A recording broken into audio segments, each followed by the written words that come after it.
भगवान बिरसा मुंडा जी के 150वें जयंती के शुभ अवसर पर और झारखंड के 25 साल पूरा होने के शुभ अवसर पर आयोजित इस भावी कार्यक्रम में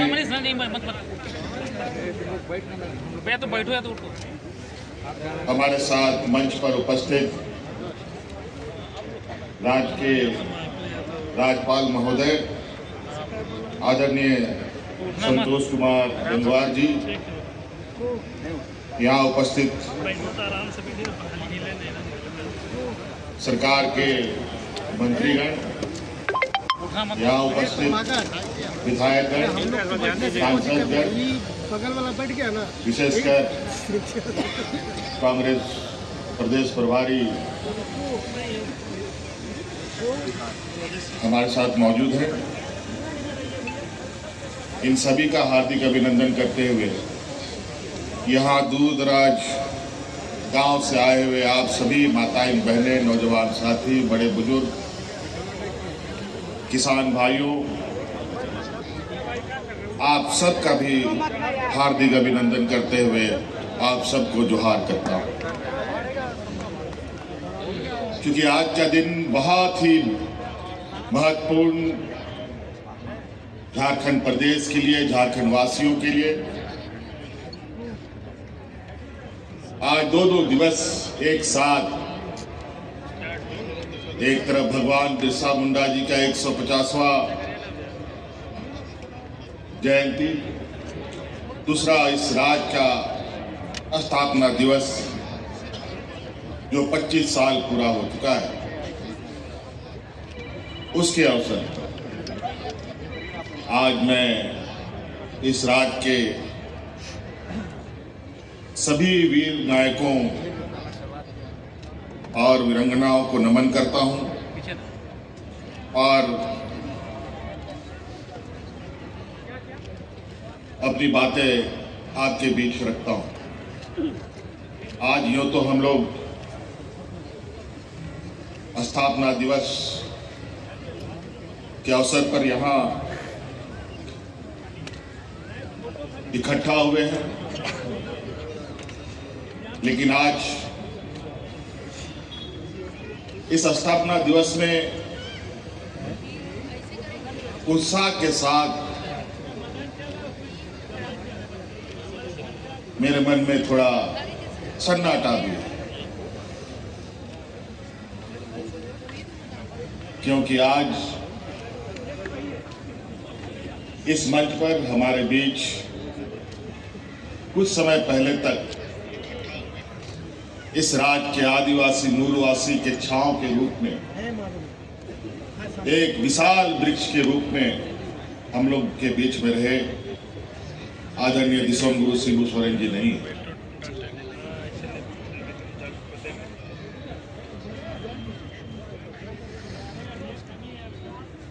और ये थोड़ा समय लगेगा, इससे भी उभरेंगे। ऐसी चीजें समय समय पर कभी विचलित भी करती है, क्योंकि हम लोगों के मार्गदर्शक, हम लोगों के इस राज्य के निर्माता दिसोम गुरु शिबू सोरेन जी का जो संघर्ष, बलिदान, त्याग और इनका जो एक लंबा यात्रा रहा है, यहाँ के आदिवासी मूलवासी, यहाँ के जल जंगल जमीन और यहाँ के लोगों को बचाने का जो उनका कवायद रहा है, वो शायद ही हम झारखंड वासी भूल पाएंगे। आज हम लोग यहाँ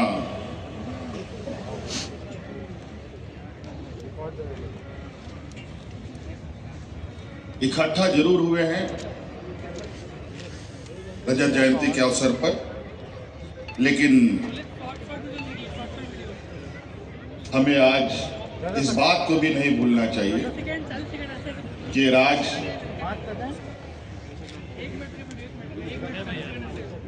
को स्थापित करने के लिए और इस राज्य को बनाने के लिए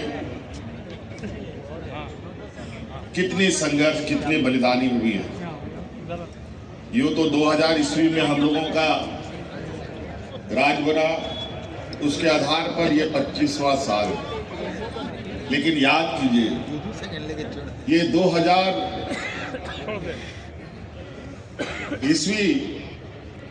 नहीं बल्कि सैकड़ों वर्ष पीछे आप देखें, भगवान बिरसा मुंडा, सिद्धू कान्हू, चांद भैरव, फूलो जानू, तेलंगाना खड़िया, ताना भगत, बहुत सारे अनगिनत, जयपाल सिंह मुंडा, कई ऐसे वीर सपूतों को जन्म दिया इस मिट्टी ने, इस धरती ने,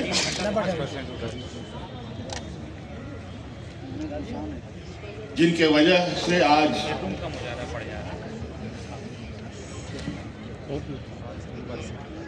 हमें एक अलग पहचान मिला और उन्हीं का संघर्ष था, उन्हीं का जो आज हम लोग के बीच में नहीं है। उनका संघर्ष इसलिए रहा है कि यहाँ का झारखंडी, यहाँ का मूलवासी आदिवासी सर उठाकर खड़ा हो सके।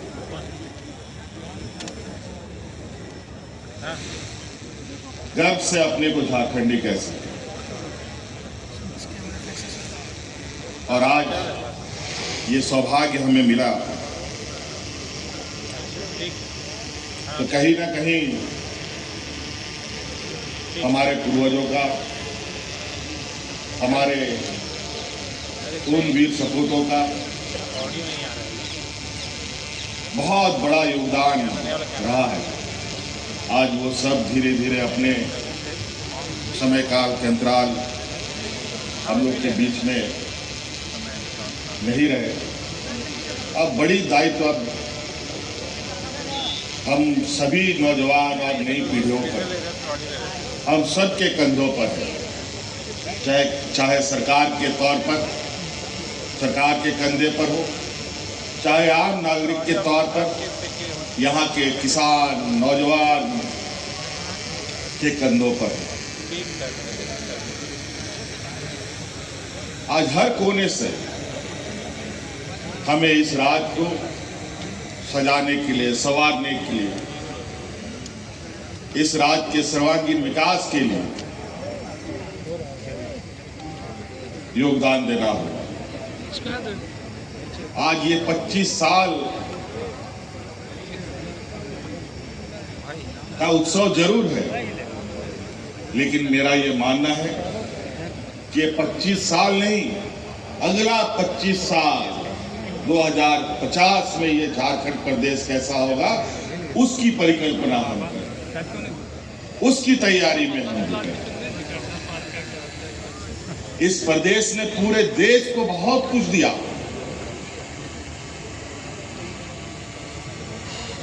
जितना इस प्रदेश ने पूरे देश को दिया है, शायद कोई ऐसा प्रदेश होगा जो पूरे देश को उतना अपना हर चीज समर्पित किया।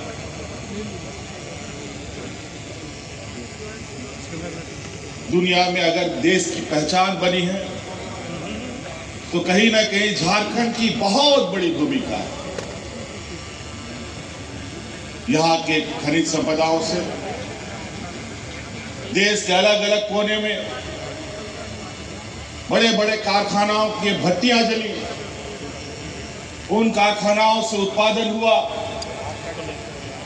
देश दुनिया में आयात निर्यात का व्यापार बढ़ा।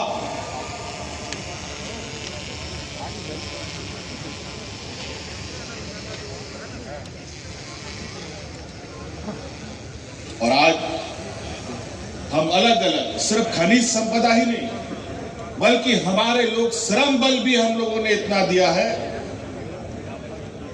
जहां देश को विकसित करने में इस राज्य की बड़ी भूमिका रही है।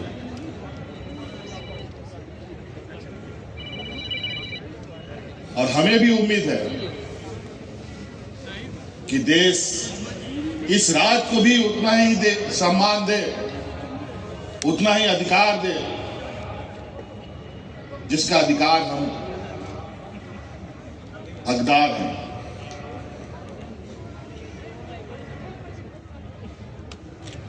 आज हमारे हक, हमारे अधिकार,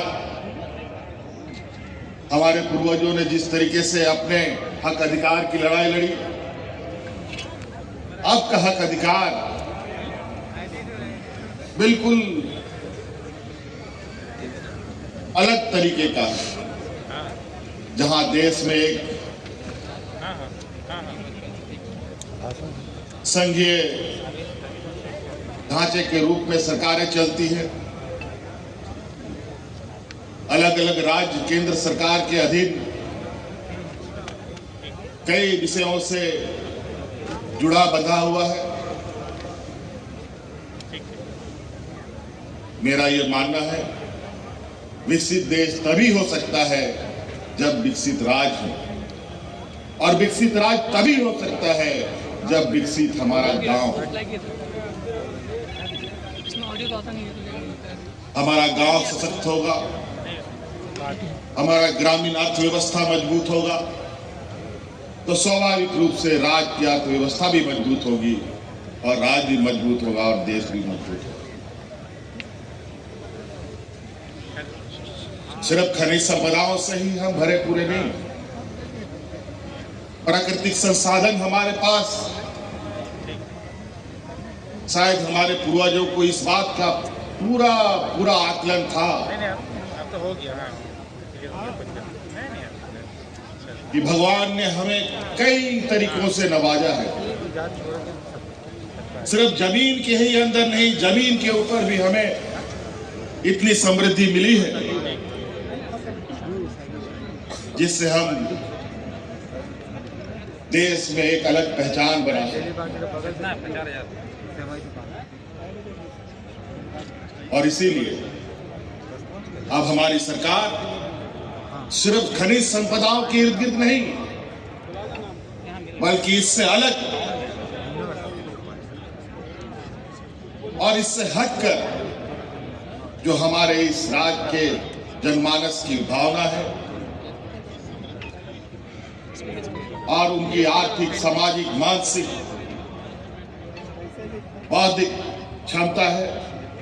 उसके अनुरूप इस राज्य को एक दिशा देने का प्रयास कर रहे हैं। आज चाहे शिक्षा के क्षेत्र में हो, रोज नए आयाम जोड़े जा रहे हैं, स्वास्थ्य के क्षेत्र में हो, टेक्नोलॉजी के क्षेत्र में हो, हम अपने आने वाली पीढ़ी के लिए एक ऐसा मार्ग प्रशस्त करने की प्रयास में हैं जो हमारे पूर्वजों ने एक दंश झेला, एक शोषण का एक लंबा इतिहास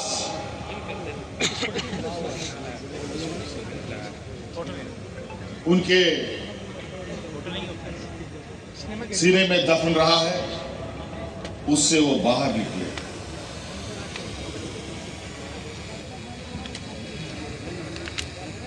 और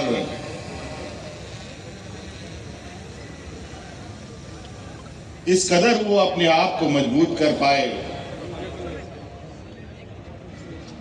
कि आने वाला समय में खुद के साथ साथ